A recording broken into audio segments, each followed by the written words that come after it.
मैं उस डरावनी रात को कभी नहीं भूल सकता जिस रात मैंने अपना सबसे अच्छा दोस्त सूरज पाटिल को खो दिया था। सूरज और मैं बचपन से ही एक दूसरे के साथ थे। सूरज मेरा दोस्त कम और भाई ज्यादा था। 10वीं कक्षा के बाद हम दोनों ने लातूर के एक प्रतिष्ठित कॉलेज में प्रवेश लिया। हमारे लिए लातूर शहर अनजान था, पर कुछ ही दिनों में हम उस शहर का चप्पा चप्पा जान गए थे, क्योंकि सूरज और मैं पूरे दिन गांव में बाइक से घुमा करते थे। हम दोनों रोज रोज उसी शहर में घूमकर बोर हो चुके थे। इसलिए एक रात हमने लॉन्ग ड्राइव पर जाने का फैसला किया। हमने कामी गांव के जंगल में जाने का प्लान बनाया।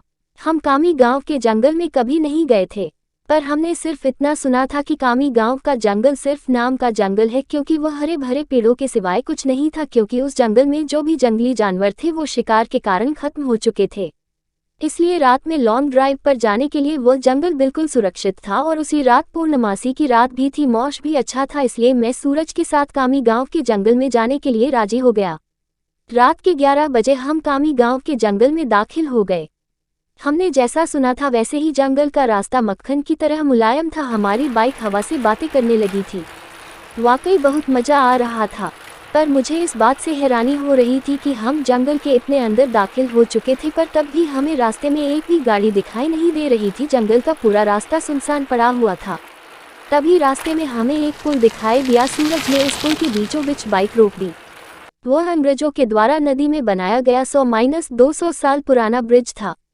पुल के बगल में एक बड़ा सा बोर्ड लगा हुआ था और उस पर लिखा हुआ था एस्ट जॉर्ज ब्रिज। हम दोनों पुल पर गए और खड़े हो गए।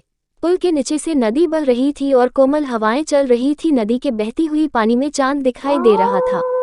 इतने में दूर जंगल से भेड़िए की रोने की आवाज आई और पुल के ऊपर से बहने वाली हवाएं अचानक रुक गई। नदी का पानी थम सा गया और चांद एक काले बादल के पीछे गायब हो गया। तभी हमारे सर के ऊपर से एक टिटहरी भयंकर आवाज में चीखती हुई मंडराने लगी। मालूम वो हमसे कह रही थी कि यहाँ से जल्दी से भाग जाओ।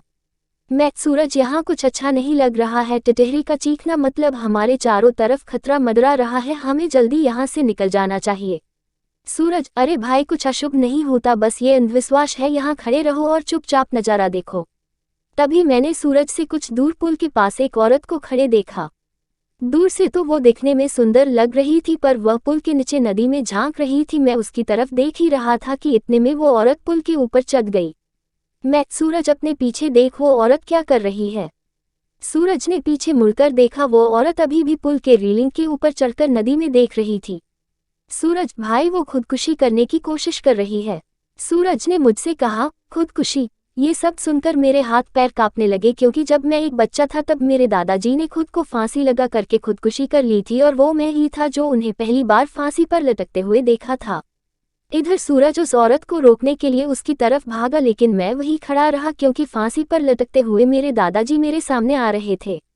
सूरज तेजी से चिल्लाया, अरे चाची, क्या कर रही हो, उतरो, वहां से गिर जाओगी। सूरज की आवाज सुनकर मैं होश में आया।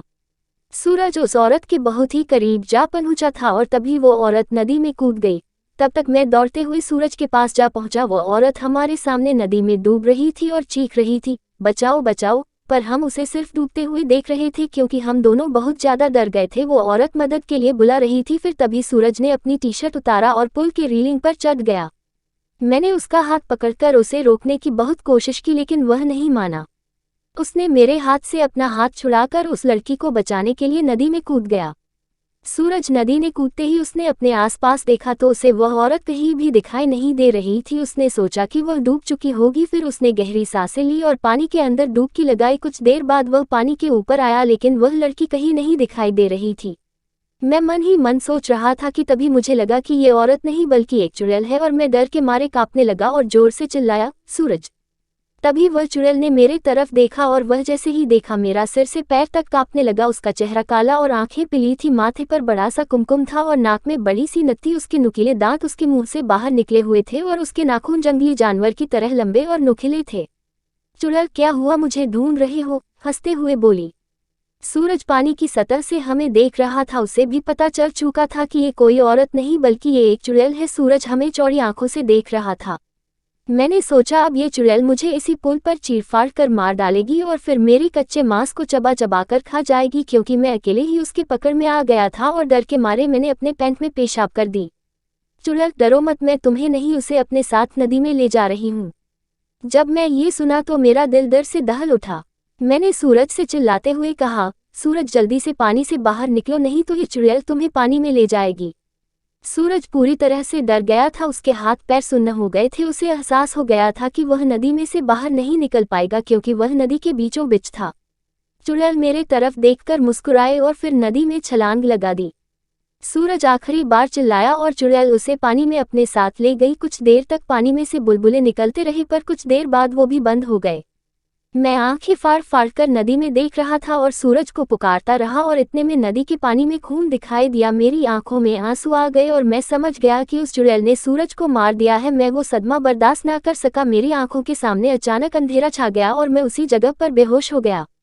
जब मुझे होश आया तब सुबह हो चुकी थी। मैं 4-5 लोगों से घिरा हुआ था। पुल पर काफी सारे लोगों की भीड़ जमी हुई थी। लोग पुल के नीचे झांक कर देख रहे थे। मैं उठा और दौड़कर पुल के पास गया और देखा पानी में नदी के किनारे सूरज की लाश तैर रही थी। उस चुड़ैल ने बड़े ही बेदर्दी से सूरज के सीने से दिल निकाल लिया था। मेरा सबसे अच्छा दोस्त मुझे छोड़कर चला गया था। उस दिन मुझे कामी गांव के लोगों से पता चला कि उस नदी में 100 साल पहले से किसी चुड़ैल का वास था।